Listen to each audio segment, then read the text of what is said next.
Well, good Monday afternoon to you. It's Dan. I want to welcome y'all to my home in the sticks. Lord of mercy. Hope everybody's having a wonderful start to the work week. Over here at my home in the sticks, you know what? Time to plant some peas, y'all. Give me a second. We're going to step off into this 14-foot raised bed and we're going to get our pea on. That didn't even sound right. But give me a second and we're going to jump right into it.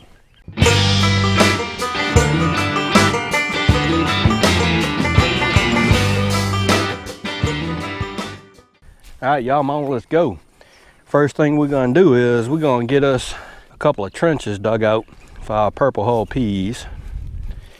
These furrows are gonna be about 14 foot long. I try to keep them kind of even. And we're just gonna get down with it like that. There's one. And let's start on the other one.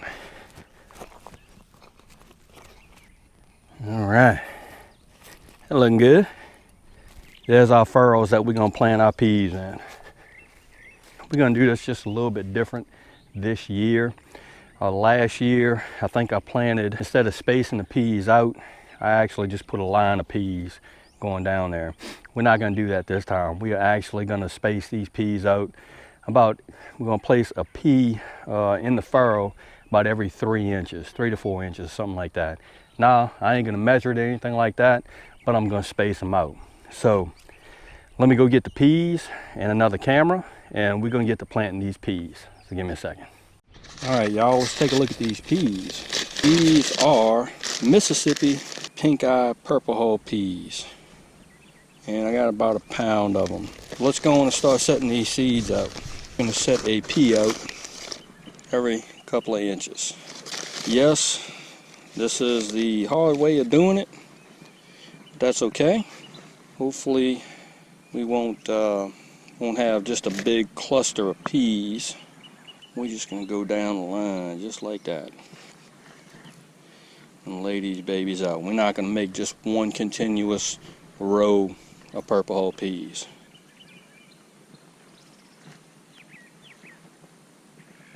Y'all get the gist of what I am doing. Hope y'all can see that. See how I'm spacing them out. We're just going to continue down this line. We're going to rock and roll with it just like that. Hey there, Mr. Doodlebug. You don't want to open up. I want to play in the grass somewhere. All right, let me show you what it's looking like. There are purple hull peas. And they are just spaced, I don't know, maybe 3 inches, maybe not. I don't know. It's okay, but they're not just clustered up together in a whole line. I just have them spread out. Now, the one thing that I'm going to do different this year, other than not having a complete line, spaced them out, is when I cover them up, I'm just not going to cover them up real deep. I'm just going to cover them up maybe a 1/2 inch to 3/4 of an inch.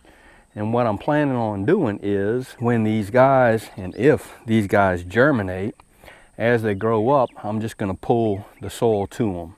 And I'm going to show you what I'm talking about. So we'll start off right here. All I'm going to do is just pull a little soil and cover them up. Just not a whole bunch. See what I'm doing? That's all I'm doing. And you see how high it is right here? As the purple hull pea comes up out of the ground, if it germinates, I can take this soil and just push it closer to the plant. So I'm not going to cover them up real deep this year. It's an experimente. Hopefully the birds won't get them.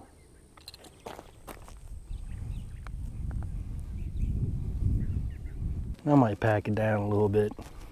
Would I do this if I had a 100-foot row of purple hull peas? Yeah, probably not. But considering this is just two 14-foot rows, yeah, I'll show them a little extra love. All right, let me get this other row done. And the last thing that we are gonna do is we're gonna water these guys in. We'll be finished. And hopefully these guys will germinate. So, give me a second, and I'll turn this camera back on. All right, y'all, the last step is we gotta water these guys in. Mr. CB, that pump's still ginning, sir. Let's go on and put the juice to it. Oh yeah, For those of you that, yeah, well, you should know, I like watering everything, all of my vegetables, all my plants with rainwater. Still have a bunch of rainwater left in this catchment system. So, yeah, let's go water these purple hull peas in. All right, y'all, let's get to watering. There we go. We're gonna give these guys a good soaking.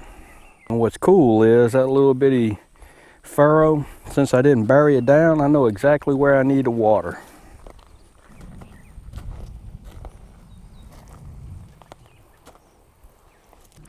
There you have it on the purple hull peas. Real quickly, there is the earth bed. I went ahead over the weekend and got it tilled up.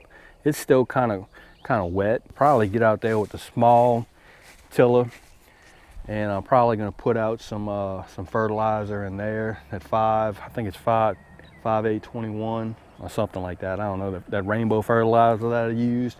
Broadcast some of that out and cut it under, and that is going to be the bed that I plant a couple of rows of the top pick purple hull peas. Those are just the regular Mississippi pink eye purple hull peas. That's what I done did today. I want to take y'all along with me because, you know, I like to share. Done a few things different this planting season, and we're gonna see how it goes. If you like the video, go on and give it a thumbs up. They really help. If you haven't subscribed to the Homely Sticks channel, Lord of mercy, y'all need to come on over, give me a look, because I'm always doing stuff, really. And with that being said, you know it's coming, Dan's always gonna say it. Don't let nobody dull your shine. And I mean nobody. You sure enough get your shine on, especially when you're planting purple hull peas. And we will see you and y'all in the next video.